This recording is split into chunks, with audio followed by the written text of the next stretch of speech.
మేడ్చల్లోని CMR engineering college girls హాస్టల్లో జరిగిన కెమెరాల ఘటన కలకలం రేపుతున్నాయి. హాస్టల్ బాత్రూంలో కెమెరాలు పెట్టారని విద్యార్థులు ఆందోళనకు దిగారు.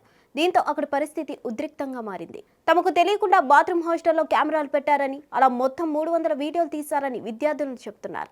మాకు ఇన్నాళ్ళు తెలియలేదని, ఇలాంటి దారుణాలకు పాల్పడ్డారంటూ వారు ఆగ్రహం వ్యక్తం చేస్తున్నారు. అయితే వీడియోల విషయంలో హాస్టల్లో పనిచేస్తున్న సిబ్బంది మీద అనుమానాలు వ్యక్తమవుతున్నాయి. వంట సిబ్బంది ఈ పని చేసి ఉండవచ్చని అంటున్నారు. పోలీసులు పనివారి దగ్గర నుంచి 12 ఫోన్లను స్వాధీనం చేసుకున్నారు. వీడియోలు వాటి ద్వారానే తీశారని చెబుతున్నారు. దాంతో పాటు 5గురిని అదుపులోకి కూడా తీసుకున్నారు.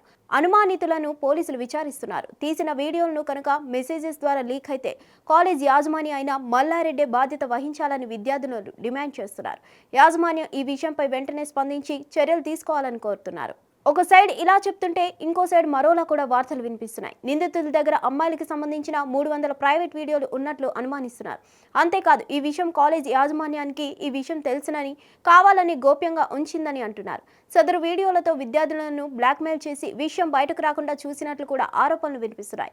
ఈ నేపథ్యంలో కాలేజ్ యాజమాన్యంపై చర్యలు తీసుకోవాలంటూ ఏబీవీపీ డిమాండ్ చేస్తోంది. హిట్ టీవీ యాప్ ని డౌన్లోడ్ చేసుకోండి. ఇందులో short news, live news, entertainment movies అన్ని అవైలబుల్ గా ఉన్నాయి. Please download Hit TV app. Hit TV app. Hit TV యాప్ని ఫ్రీగా డౌన్లోడ్ చేసుకోండి.